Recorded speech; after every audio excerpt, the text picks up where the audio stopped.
The grind never stops for Kent Hughes and the Habs scouting staff as they were spotted at the under-18 tournament, and we think they might have been scouting a couple of players in particular. We have to get into that, plus some absolutely insane trades that have to stop, some trades proposed by TSN and Georges Larac, that plus much more, including a note on Mike Matheson coming up on this episode of Habs Digest. And we're going to start with Matheson, Jesse. Just wanted to bring this up. Mike Matheson, he was the subject of a great article by Arber explaining the importance of Matheson to the Montreal Canadiens. And hey, I'm a Matheson truther. I quite like Mike Matheson. I don't think he should be traded, but he brought up some interesting points. He said, but is Matheson going to fetch a top 15 forward in the NHL in a trade? Because over the past 2 seasons, or the entirety of Matheson's time in Montreal, he's 15th in points per game among NHL defensemen who played at least 100 games, more than John Carlson, McAvoy, Morgan Riley, Alex Pietrangelo. And it's a gift if they have Matheson and Hudson. Matheson could even mentor Hudson, and Hudson and Matheson, they could alternate on whichever power play. And he goes on to say that the Habs don't want to throw their young defenseman to the Wolves with no support. Very conscious of how difficult that can be. But even if the Habs keep Savard this summer, what Matheson did this season, the points he put up, relatively minimal amount of cap space his contract takes up, his willingness to help the young players, and the fact he makes them a much better hockey team are all reasons for the Habs to keep him. I'm on board with this. I think you keep Mike Matheson. However, if for some reason, if Arpen kind of has a point there, that is maybe a rhetorical question that is maybe not necessarily true. If Matheson could fetch you a top 15 forward in the league, Jesse, I feel like you have no choice. I understand the importance. In a vacuum, I think he's very important to keep around. But if he can get you that top offensive talent that you need, I think it's worth tossing the defense to the Wolves for maybe 1 year or whatever, or you bring in another veteran, because that is extremely hard to come by.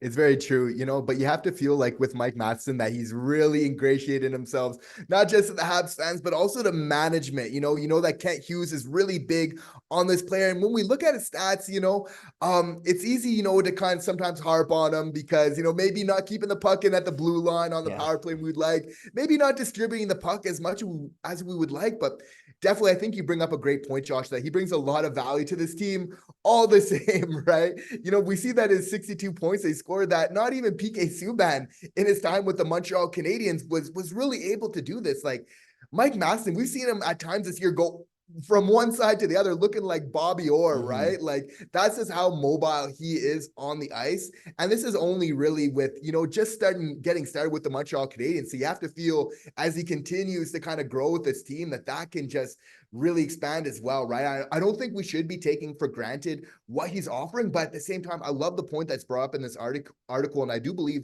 there's a solid chance that for next year that Lane Hudson passes Mike Matheson on that PP1, just for his ability, Lane Hudson, to kind of dangle on that blue line, to maneuver, open up so many lines of attack, right? I think that you definitely need to explore that possibility, and there I think we have the best of the both worlds, where we're having that offense and that experience from Mike Matheson, but on that PP1, we're really getting that puck distribution. We're getting that movement that I think that only Lane Hudson can really supply. So really interesting going forward. But I think, if we're going to be keeping Mike Matheson or David Savard going in next year, I think there's a higher likelihood that we are keeping Mike Matheson. I think so too. I think you're very right. Unless you get a great trade offer, I think the value for cap hit is super, super worth it, especially with the Habs still having a couple of contracts they need to deal with plus extensions. But let us know what you guys think down below. Are you a Matheson truther like myself? Or do you want to keep Mike Matheson, or do you think trading him is the right idea? We'd love to hear from you. But let's move on to the next topic, Jesse. And usually we don't talk about these, but these are getting so ridiculous that we needed to just mention them. Okay, some of these trade proposals are I'm just gonna show them to you. Okay, here's the first one. I believe it's Salikas. I could be getting it wrong. I heard it on the radio. I apologize. This is from TSN 690.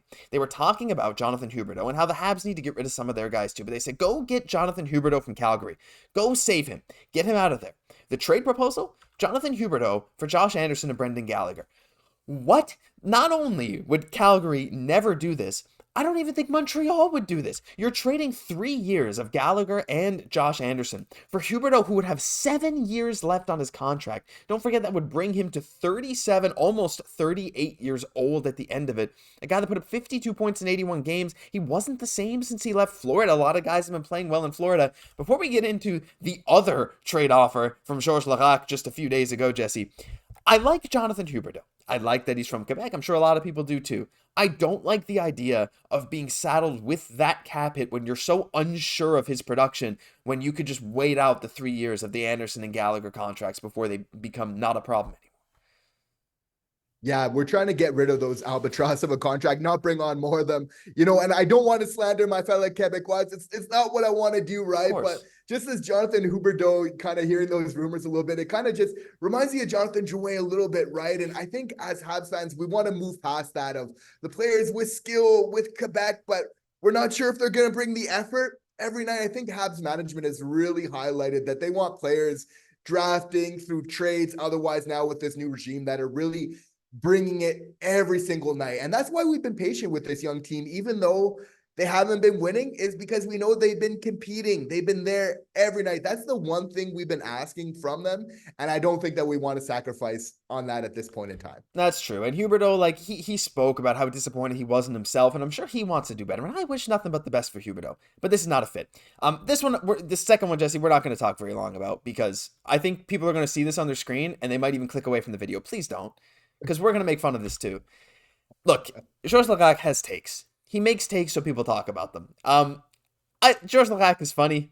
It's fun to have him as a commentator sometimes, but Pierre-Luc Dubois for Josh Anderson and Brendan Gallagher, this is even worse. It's, again, that same thing. Pierre-Luc Dubois was a fourth liner for a good chunk of this season, and you're getting rid of a 3-year problem for a much longer problem for a guy that I know we wanted, but just is one of those guys that doesn't bring the effort. Without rehashing what you already said, Jesse, yes or no to this? I'm a firm no. I can't imagine your opinion's any different.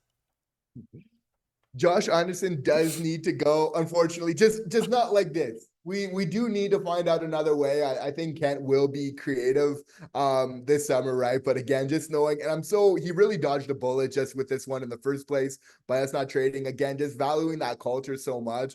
We're really seeing why that's so beneficial. So again, another win for our boy Kent Hughes. Yeah, I just wanted to show that to you guys to give maybe a nice little laugh, bit of comedy that maybe we don't toss in the videos too often. But yeah, saw them, needed to mention them, so appreciate if you guys just maybe comment on them and we move on. Final topic, I forgot to make the little transition, so you're gonna have to bear with me, okay? But here we go.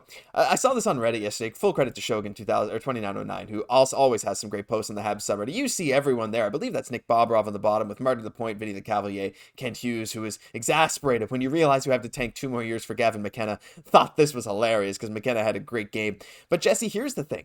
Look, every scouting team is going to be at this under-18 tournament. If you're not there, well, then you're probably not doing your job properly. But this is where a lot of the guys in this draft are going to make a name for themselves if they haven't already, or even if they have. Like some of these guys, it's where you can boost yourself. A great performance in this tournament could mean a lot of big things. And Team Canada, there's a couple guys that might be on the Habs' radar, including Xhekaj, and we all know the crazy stats he put up. He's been having an okay tournament so far. He's not been a standout by any means, but he's looked solid. And don't forget his incredible playoff stretch there with Kelowna, 9 goals, 15 points in 11 games. A big performance from him could shoot him up from that 9-10 spot where he is, maybe even higher. And another guy's Liam Greentree, who's kind of in the top 15. But guys, 25 goals as an OHL rookie last year was actually the highest for any rookie. He's 6'3", 211 with a crazy shot, crazy playmaking, lacks that straight line speed right now.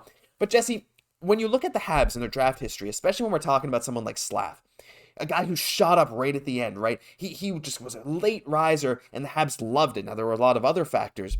Do you think that this same thing could happen maybe this year? They're scouting, they're looking for these guys that are impressing them at the last minute, because at this age, especially with COVID kind of messing up people's years, even a few years ago, those kind of late risers, seeing that development even in the second half of your draft year can make a huge difference. Yeah, because the late risers are some of the guys that have the potential to really increase the most, right? So, you definitely have to track this all the way through. And with the Montreal Canadiens, it's always about drafting who's going to be the best, at 25 years old when they're in their prime. Mm-hmm. And it's hard to think of a 25-year-old Xhekaj, son of Jerome Ginla, as being a bad player, right? Just that pedigree's there. If he's anything like his father with that skill, with that grit, dare I say, leadership. We don't know that yet from Mhm. Tej, right? But he's going to have a lot of time to potentially prove that. Those are a lot of great skills, you know, to really bring to this organization. We know he can score goals as well.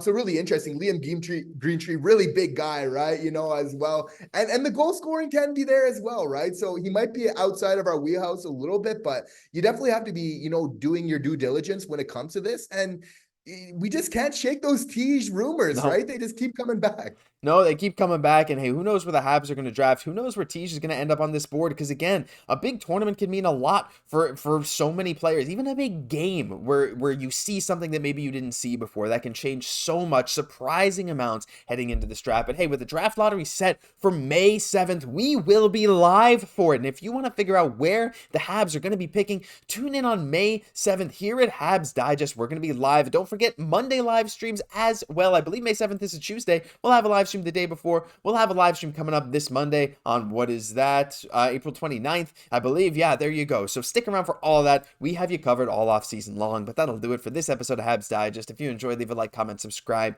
to the channel. We appreciate all the support you guys have been showing on all the videos as of late. Thank you very much. I'm Josh Gosse, my co-host, Jesse Poirier. We'll catch you in the next one.